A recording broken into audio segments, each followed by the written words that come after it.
guys, it's Araya. I'm just going to read a book, and for you who love reading, then I hope you like this. It's called The Powder Monkey by Maureen Rylance. Chapter 1, Getting Ready to Sail. Harry looked at the rat. It was on the shelf in front of him. Its beady eyes stared and its long whiskers twitched. He banged on the shelf with his fist, and the rat vanished behind some sacks. Harry loved the storeroom in the ship's chandeliers. It was dusty and gloomy, and the air was heavy with all sorts of smells, but to Harry it was a really interesting place. He could put up with a few rats and cockroaches. When he went to sea in a couple of years, he would see plenty of those. He looked around the storeroom. Every bit of space was crammed with bundles, sacks, barrels and containers. Whatever captains wanted for their ships, they could get it here. Everyone said that Shadrach Pinchbeck had the finest chandeliers store in the country. When Harry was captain of his own ship, he would buy his stores here. In 2 more years he would be 13. Then no one could stop him from joining the King's Navy. He could hardly wait.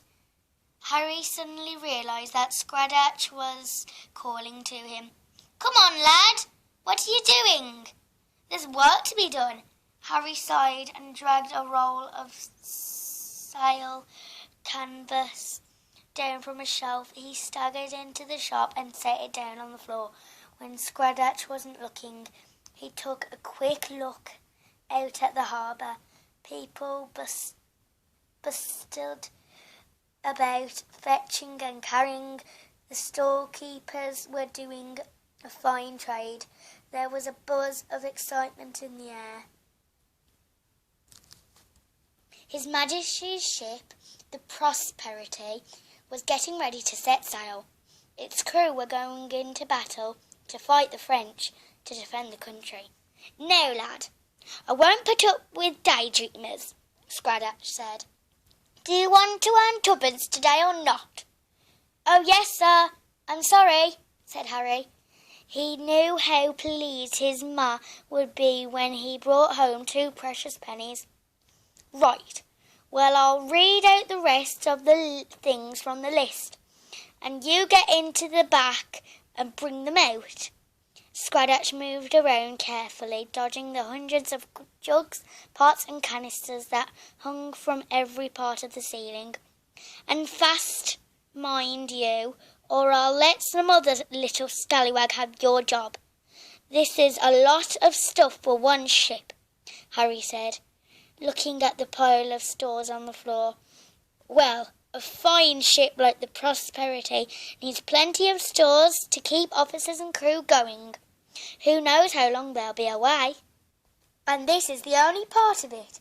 They'll have got stuff from the Navy Yard as well." Scradash licked his pencil and made marks on his list. "Right, what's next?"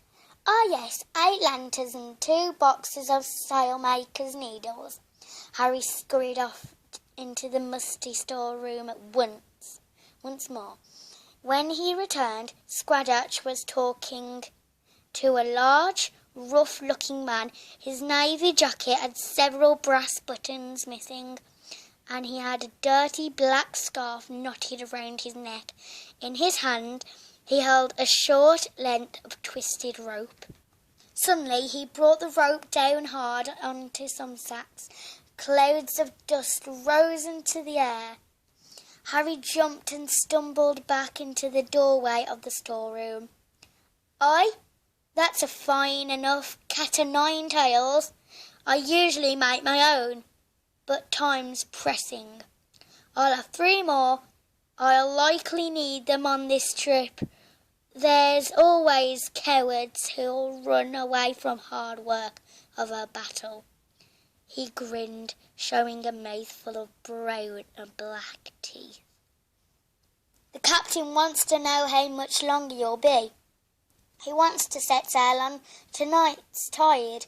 Everything will be ready in 2 hours, Scradash said. After he had gone, Scradash stood with his hands on his hips. He shook his head. There goes a cruel man, Harry, he said.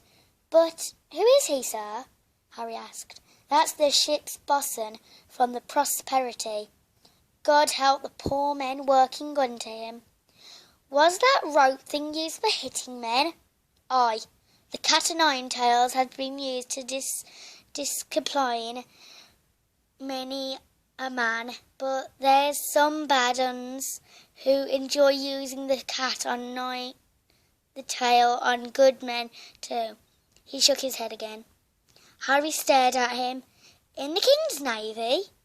Yes, it's a cruel word, lad, he said. And folk don't always get what they deserve. He looked at the list. Get me 2 sets of signalling flags and a box of candles. Chapter 2. Monkey Business. The next hour flew by. Harry's arms and legs ached. He never stopped running and carrying. He was glad when Scradash sent him on an errand to the gunsmith's. He loved going to Jeremiah Mumford's. He would get to see George. George was his best friend, even though he was 20 years old. He had been teaching Harry to read and write and work with numbers. Ask Mr. Mumford if I can have some wads for the large cannons, Scradash said. And don't stand gulping at that ship while you're out. Be quick. Harry ran along the quay, dodging between the people who were still coming and going. On his left, he passed the swordsmiths, the tailor, and the printers. But there on his right was the dock, and in the dock was His Majesty's ship, Prosperity. It towed over everything and everybody. Harry had to put his head right back so he could see the top of the great masts. Each time he looked, it took his breath away. He could see the mighty cannons poking from the gun ports along the side of the ship. He closed his eyes and imagined that he was part of the brave crew, going off to fight for their country with the famous Lord Nelson, Admiral of the fleet. He watched the sailors climbing the rigging. He admired the groups of officers standing about talking in their smart uniforms. He would go on a ship like that. Why should he worry about getting flogged? He would be the best sailor they'd ever had. He hurried to the gunsmith's, as always. He looked up at the fine painted sign above the door. Jeremiah Mumford, supplier of ball and shot to His Majesty's Navy. Why, hello there, young Harry, said Mr. Mumford. Shadrach will be busy today, I'll bet. Harry smiled and greeted Mr. Mumford. Mr. Pinchback said, Can we have some wads for the large cannons, please? Aye, I expect they'll be for the Prosperity. Are they? They say she sets sail tonight. Yes, sir, Harry said. Mr. Mumford went into the back room, and soon afterwards George came out. Hello, Harry. Have you got time